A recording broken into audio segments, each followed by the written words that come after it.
ఆకాలతత్వం, కాలం ఎంతవరకు అనుమతించిందో అంతవరకు మనం చూస్తూనే ఉంటామండి స్వామివారిని. ఇక్కడే చూస్తాం, తిరుపతి వెడితే ఇంక చెప్పక్కల, వెంటనే గెంటేస్తారు అక్కడి నుంచి. కానీ గెంటేయకుండా ఎవరినైనా మాలాంటి ప్రముఖులు వెళ్ళినప్పుడు గరికపాటి వారు వచ్చారు కాస్త చూడండి అంటారు. అదో అదృష్టం అమ్మ ఈ జన్మకి, ఈ ప్రవచనాల వల్ల కలిగిన అదృష్టం ఏంటంటే ఆ అదృష్టం. నేను ఎక్కడో అవధానాల వల్ల మీరు పొందిన ప్రయోజనం ఏమిటి అంటే, ఈ విద్యయే కదా 7 కొండల మీద ప్రత్యేక మర్యాదలందజేసి అని చెప్పాను నేను సహస్రావధాన్ని కాకపోతే, నేను ప్రవచన కిరీటిని కాకపోతే, నన్ను తిరుపతి దేవాలయం వాళ్ళు పిలిచినప్పుడు 2 నిమిషాలు ఉండేస్తారా, తోసేస్తారు. అందుకే ఎక్కడ జుట్టు పట్టుకుని తోసేస్తారో నేను జుట్టు కూడా లేకుండా చేసుకున్నాను, ఆ అవకాశం లేకుండా. ఆ 2 నిమిషాలు చూడగలుగుతున్నామంటే మహాసహస్రావధానండి. ఆయన ప్రవచనాలు చెబుతున్నారు దేవుడి గురించి, ధర్మం గురించి. అటువంటి ఆయన కూడా చూడకపోతే ఎలాగా? అక్కడ ఈఓ గారో జేఈఓ గారో ఎవరో దగ్గరికి వచ్చి నుంచుని కాస్త చూడండి స్వామివారిని మీరు చూస్తే సభలో సాయంత్రం బాగా చెబుతారంటాడు. అదో అదృష్టం ఉంది కదా. ఈ కళ వల్ల మాకు పట్టిన అదృష్టం ఏమిటంటే, మీకంటే కాస్త 2 నిమిషాలు ఎక్కువ చూడగలుగుతాం. నన్ను పెళ్లి చేసుకుంది కాబట్టి ఆవిడ కూడా చూడగలుగుతుంది, అదృష్టవంతురాలు. అంతే. అది లేకపోతే ఎలా కుదురుతుందండి? అది అదృష్టమే కదా. అదే చెబుతున్నాడు ఇక్కడ, అతృప్తి అమృత రూపాయి. నిజానికి ఆయన రూపం ఎలాంటిదంటే అమృత రూపాయ అతృప్తి. ఎంత చూసినా తృప్తి కలగదండి, అది నిజం. అతృప్తి అమృత రూపాయి, ఎంత చూసినా తృప్తి కల. మన గెంటేయాలి తప్పితే మనం వెళ్ళం అక్కడి నుంచి. ఈ గుళ్ళో కూడా వెళ్ళమండి. మీరు అక్కడ నిలబడే అవకాశం ఇస్తే ఉంటారు. మీరు ఇంటి దగ్గర ఉంటూనే ఉంటాయి, అదొక ఎప్పుడు ఉండేదే అని ఉంటామండి. అతృప్తి అమృత రూపం. ఎందుకని? ఆ కాలతత్వం, కాలతత్వం ఎంతవరకు ఉందో అంతవరకు. అశ్రాంతం ఆత్మనాం అనుపశ్యతాం, అనుపశ్యతాం అనుసరించి అనుసరించి ఇంకో గంట ఇంకాసేపు అని చూసేటువంటి ఆత్మస్వరూపులైన జీవులందరికీ కాలం తెలియకుండా ఉంటుందయా. అంటే నిజంగా ఆత్మజ్ఞానం మనం పొందగలిగితే 100 ఏళ్ళు కాదమ్మా 1000 ఏళ్ళైనా తపస్సమాధిలో ఉండగలం. అది కూడా ఆకాలతత్వం. ఆ తర్వాత ఇంకా విశేషంగా చెబుతున్నాడు చూడండి, ప్రత్యేకంగా ఒక్క మాట 5 నిమిషాలు చెప్పుకుని మనం సెలవు తీసుకుందాం. ప్రాయస్వచరణౌ పుంసాం శరణ్యత్వేన పాణినాం కృపయా దిశదే శ్రీమద్వేంకటేశాయ మంగళం. ఇతర దేవతా విగ్రహాల్లో ఎక్కడా కనపడనటువంటి ఒక మాంగళ్య విశేషం స్వామివారి విగ్రహంలో ఉంటుంది. స్వామివారు అభయహస్తం ఇవ్వరు. మీరు ఇలా చూడండి, ఈ చెయ్యి ఇలా ఉంటుంది, ఈ చెయ్యి ఎలా ఉంటుంది ఎడం చేతితోటి, ఈ కుడి చెయ్యి కిందకు ఉంటుంది. మీరు గమని ఈ చెయ్యి ఇలా కటిహస్తంలా ఇలా పక్కకి తిరుగుంటుంది, కటి భాగం వైపు ఇలా ఉంటుంది. అది ఒక్కొక్క విగ్రహానికి ఒక్కొక్క మూర్తికి ఒక్కొక్క విశేషం. కటిహస్తం అంటారు దీన్ని. సరిగ్గా కటి దగ్గర భాగం ఇలా మడిచిపెట్టినట్టుగా, అది అభయహస్తం కాదు. కానీ ఇది కిందికి చూపిస్తే ఇది వరదహస్తం. ఇతర దేవతలను మీరు గమనించండి, కుడి చెయ్యి అభయహస్తం ఉంటుందండి. ఎప్పుడు ఎడం చేత్తో అభయం ఇవ్వకూడదు, కుడి చేత్తో ఇస్తారు ఏ దేవత అయినా సరే. ఈ ఎడమ చేయి వరదహస్తం ఉంటుంది. కంచి కామాక్షిదేవి వారిని చూడండి, గాయత్రీ మాత, ఈ విగ్రహాలు చూస్తే కుడి చేత్తో అభయం, ఎడం చేత్తో వరద. వరద అంటే వరం దదాతీతి వరద, కోరికలు తీర్చే హస్తం ఇది. ఇలాగా ఇది అభయం. నేను ఉన్నాను అబ్బాయి భయం. స్వామివారు అభయం అవ్వట్లేదు, అర్ధహస్తం ఇది. కానీ ఆయన ఏం చేస్తున్నాడు? ఆ వరదహస్తాన్ని సాధారణంగా వరదహస్తం ఎలా ఉంటుంది, ఈయన బాగా ఆయన పాదాలే చూపిస్తున్నాడు. ఎందుకంటే దానికి అన్నంగర స్వామి ఊహిస్తున్నాడు, స్వామి నీ పాదాలు నువ్వు చూస్తూ పైగా ఇలా పెట్టాడు ఇక్కడ. మరి ఇదేందుకండి? ఈ హస్తం ఎలా ఎందుకు? ఇది అభయం కాదు, వరదం కాదు, ఏ ఆయుధం లేదు, అక్కడ ధనుస్సు ఉండదు, చక్రం ఉండదు, ఏముండదు. ఎలా ఉంటుంది? ఎందుకో తెలుసా? ఈ సంసారం ఒక సాగరం. స్వామివారిని నమ్ముకున్న వాళ్ళకి, స్వామివారి పాదాల మీద దృష్టి పెట్టిన వాళ్ళకి అది కటిభాగాన్ని దాటకుండా జలకాలాటల్లా ఉండేలా ఆయన అనుగ్రహిస్తాడు ఖచ్చితంగా. అందుకని ఇక్కడికి నన్ను నమ్ముకో, నా పాదాలు చూసుకో, సంసారం ఎంత సాగరమైనా సరే నడుము వరకే వస్తుంది, పైకి రాదు, నేను చూసుకుంటా. పైకి వస్తే పీకలోతో వస్తుంది, మునిగిపోతాం. సంసారం అనేది ఈ బాధ్యతలు బరువులు మన పీక వరకు రాకుండా నడుము దగ్గర ఆగిపోయేలాగా, ఈత కులంలో ఈత కొట్టినంత సరదాగా ఉండేలాగా చేస్తాడు స్వామి. అందుకే ఈ హస్తం ఎక్కడ ఉంటుంది. ప్రాయస్వచరణౌ పుంసాం శరణ్యత్వేన పాణినా కృపయాదిశతే శ్రీమద్వేంకటేశాయ మంగళం. ఈ చరణాలు నమ్ముకున్న వాళ్ళకి ఈ సంసార సాగరం మోకాలు దాటకుండా, కటిభాగం దాటకుండా నేను చూస్తానయ్యా, మీకు ఎందుగా గొడవ, అందుకని వీటిని నమ్ముకోండి అంటారు. దయామృత తరంగిణ్యా స్తరంగైరివ శీతలై అపాంగై సించతే విశ్వం వెంకటేశాయ మంగళం. నేను కాపాడుతాను అనడానికి లెక్క ఏమిటంటే ఆయన కళ్ళు, నామం కారణంగా కళ్ళు కనపడకుండా చేస్తున్నారు. నేను అర్చక స్వామిని కోరుతున్నా, అన్ని ఆలయాల వాళ్ళని కోరుతున్నా, ఈ రికార్డింగ్ ద్వారా ప్రపంచం అంతా వెళ్ళిపోతుంది కాబట్టి కోరుతున్నా, వెంకటేశ్వర స్వామికి నామం పెట్టాలి, కానీ కళ్ళు కూడా కనపడనంతగా పెట్టేయకూడదండి. ఆయన కళ్ళు ప్రపంచాన్ని చూడాలి. చూస్తేనే కదా స్వామి చెబుతున్నాడు స్పష్టంగా ఇందులో, అపాంగైసించతే విశ్వం, తన కంటి కొసలతో అమృతాన్ని ప్రపంచం మీద కురిపిస్తున్నట్ట. ఆ కురిపించే అమృతం అందాలా వద్దా? అంచేత నామాన్ని కాస్త పైకి పెట్టి కళ్ళు కనిపించేలా పెట్టాలి. కళ్ళు కూడా మోసుకుపోయి ముక్కు మీదకు వచ్చేలా పెట్టేయకూడదండి. మరీ అంత ఓవర్ అవసరం లేదు. మొత్తం నామమే మిగులుతుంది. ఇంక ఎక్కడైనా బయట విగ్రహాలు పెట్టిన చూస్తాం, ఓ ధర్మోకోలు మొక్కోడు చూస్తారండి స్వామివారిని ఇబ్బంది. ధర్మోకోలు ఇంత లావు మొక్క చూసి ఆ మొహం మీద పెట్టేస్తారంతే. అలా పెట్టేయకూడదండి. చాలా అందంగా తీర్చిదిద్దాలి. కళ్ళు కనపడాలి. కళ్ళు మూసుకోవాల్సిన అవసరం ఆయనకేమీ లేదు కదండి. ఆయనకెందుకు? పైగా అపాంగైసించితే విశ్వం, ఆయన దయామృత తరంగిణ్యాస్తరంగైరవ శీతలై. దయ అనేటువంటిది ఎంతున్నా మంచిది. ఒక నదిలా ఉంటే ఇంకా మంచిది. ఆ నదీ తరంగాల్లాగా ఆయన కంటి కొస చూపులు మన మీద ప్రసరించాలి. అపాంగైసించతే విశ్వం వెంకటేశాయ మంగళం. ఇంకో మాట, సర్గభూషాంబరహేతీనాం సుషమావఘమూర్తయే సర్వార్తిశమనాయాస్తు వెంకటేశాయ మంగళం. స్రక్ పూలదండలు ఎప్పుడు వెంకటేశ్వర స్వామి విగ్రహాన్ని, విష్ణువు విగ్రహాన్ని, కృష్ణుడి విగ్రహాన్ని చూడండి, ఎప్పుడు పూలదండలు ఎలా వేసి ఉంటాయి. అలంకార ప్రియో విష్ణువు అంటారు, అభిషేక ప్రియ శివ అంటారు. శివుడికి అభిషేకం అంటే ఇష్టం. అందుకే శివుడిని ఎప్పుడు పూలమాలలతో అలంకరించడం తప్పు అని కాదు, కానీ ఆయనకి ఇష్టం ఉండదు. వదిలి ఆయనకి ఆ నీళ్లు జారిపోవడమే ఇష్టం. వెంకటేశ్వర స్వామి అక్కడ వై ఇంకో దండై, ఇంకో బంగారపు దండ లేదా అంటాడు ఆయన. ఆయన అంతే, ఆ స్వరూపం అంతే. సక్ భూష ఆభరణాలు, అంబర వస్త్రాలు, ఎప్పుడు పీతాంబరాలు, పట్టుబట్టలు. శివుడికైతే ఏమీ ఉండదు, బోళ్ళలింగం జంగమదేవర అంతే. ఆయనకి అదే ఇష్టం. పైగా ఏమన్నా నువ్వు పోస్తే జారిపోతాయి. శివతత్వం అంతా ఏమిటంటే మొత్తం జారిపోతాయి, మొత్తం జారిపోతాయి. భార్య జారిపోయింది, భర్త జారిపోయాడు, పిల్లలు జారిపోయారు, అన్నీ జారిపోయాయి, వదిలేయి. అది శివతత్వం.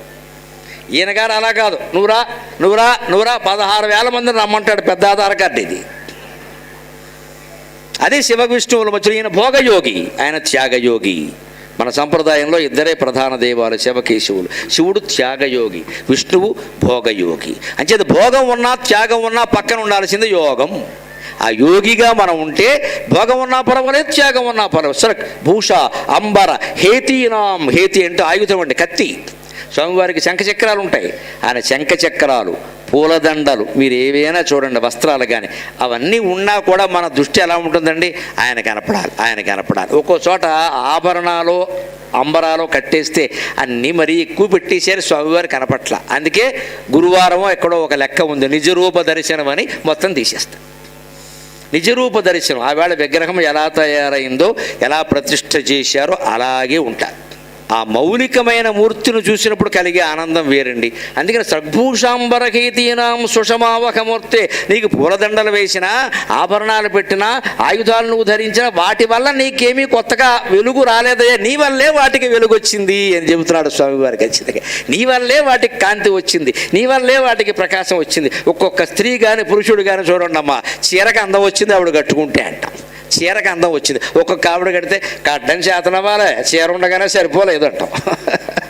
50,000 చీర ఉండగానే సరిపోయింది ఏంటి, కట్టాలి. లుంగి కట్టినట్టు చీర కడితే అలాగా. ఒక్కొక్క ఆవిడ కట్టింది అనుకోండి, చీరకే అందం వచ్చిందండి అంటాం. పంచె కట్టడం, చీర కట్టడం తెలుగువారి సంస్కృతిలో ఒక ప్రత్యేకమైన కళ ఇది.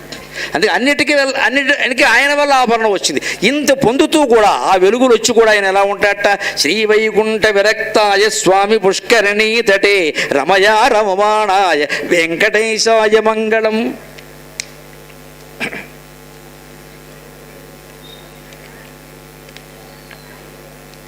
యశోదాదేవికి ఇచ్చినటువంటి మాట ప్రకారం అవతరించాలి కాబట్టి వైకుంఠాన్ని వదిలిపెట్టి ఇక్కడికి వచ్చాం. స్వామివారికి కూడా ఒక దశలో విరక్తి వచ్చింది. దానికి ఒక చిన్న కథ ఉంటుంది. భృగు మహర్షి వచ్చి దేవతల్లో ఎవరు గొప్ప అని పరిశీలించడానికి వస్తే లక్ష్మీదేవి విష్ణువు ఏదో మాట్లాడుకుంటూ ఉంటే నన్ను పట్టించుకోవటానికి కోపం వచ్చి ఈయన గుండెల మీద తన్నాడు. లక్ష్మీదేవి కోపం వచ్చిందండి, స్వామివారికి రాలేదు. మీరు కథ చూడండి ఎంత చిత్రం. లక్ష్మీదేవికి కోపం వచ్చింది అంటే ఒక్క మాట మీరేమనుకోకుండా మా చెబుతా, మన బుద్ధి మారకపోతే వైకుంఠంలో ఉన్నా మనం ఒకటేనండి. లక్ష్మీదేవి కూడా నేనున్న చోట మీరు తంతే ఊరుకున్నారంటే వెంటనే వెంకటేశ్వర స్వామి వారు అన్నారు, ఇదేమిటిది, నేను ఊరుకున్నాను కదా నీకేమిటి అంటే, నేనున్న చోట తన్నాడు. ఇక్కడ ఉంది కదా వక్షస్థలంలో, నేనున్న చోట తన్నాడు అంటే ఆవిడకి మోకాల మీద తంతే బాధ లేదు. కలుచిద్దాం, కథను సూక్ష్మంగా అర్థం చేసుకోవాలి. లక్ష్మీదేవి సూక్ష్మంగా అర్థం చేసి నేనున్న చోట తన్నాడు, దీన్నే అహం అంటారండి. వైకుంఠంలో ఉన్న లక్ష్మీదేవిని కూడా నేనున్న చోటు వాడెవడో తన్నాడు ఈ భావం ఆవరించింది అంటే మన బుద్ధి మనం మార్చుకోవాలా? వైకుంఠాలు కైలాసాలు మారుస్తాయా? మారవమ్మా.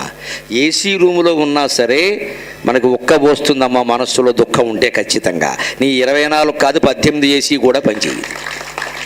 లోపల దుఃఖం ఉంది. నీకు ఏసీ ఉంటే ఏమిటి? ఇక్కడ లోపల దుఃఖం ఉంది.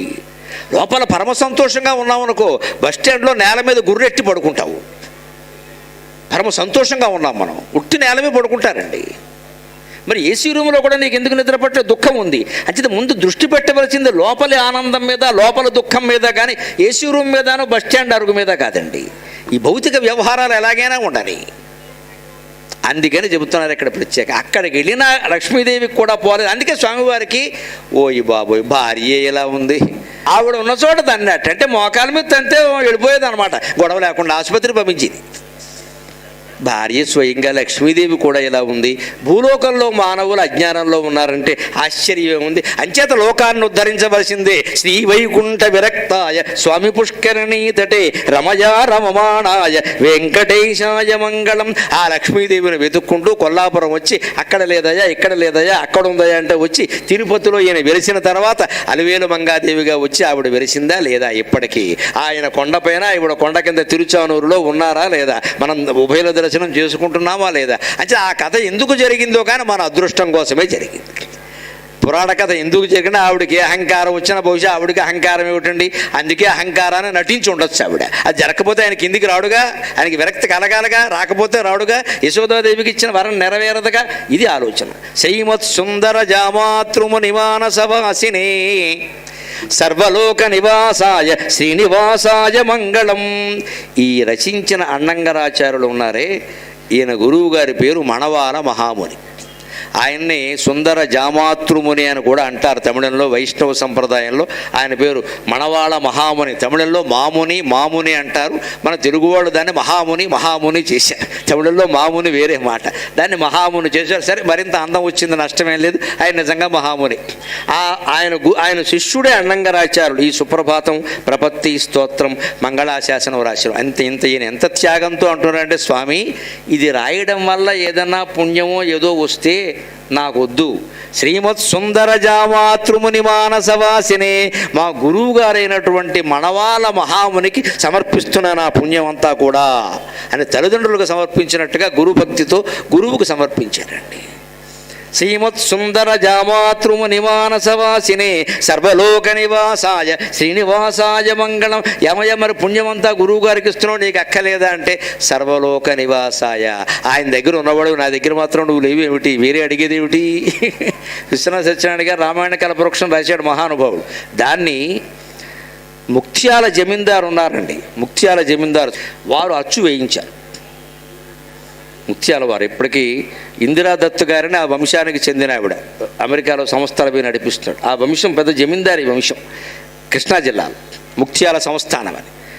వాళ్ళు అచ్చు వేయించారు. విశ్వనాథ సత్యనారాయణ గారు అంటాడు కావ్యం ముగిస్తూ, పరమేశ్వర ఆ ముక్త్యాల జమీందారికి మోక్షమే అన్నట్టు, నాకొద్దు, నీకు ఎప్పుడు ఉండేదైనా తర్వాత ఇద్దుకెళ్ళి ఉంది ఆయనకి మరట.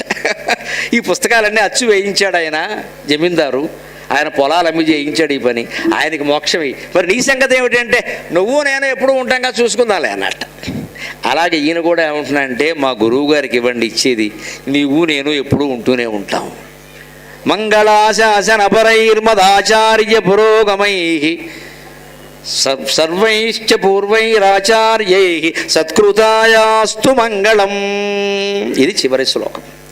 మంగళాశాసన పరై, ఈ మంగళాశాసనములన్నీ మాకు కలిగించి ఆశీర్వదించిన పెద్దలున్నారే. మదాచార్య పురోగమై, వైష్ణవ సంప్రదాయంలో శ్రీమన్నారాయణమూర్తిని ప్రథమ గురువుగా చెబుతారు. నాథ మహర్షిని, యామున మహర్షిని తరువాత గురువులుగా చెబుతారు. అస్మదాచార్య పర్యంతం, మళ్ళీ ఇక్కడ మనకు చదువు చెప్పిన గురువు గారు ఉంటారు.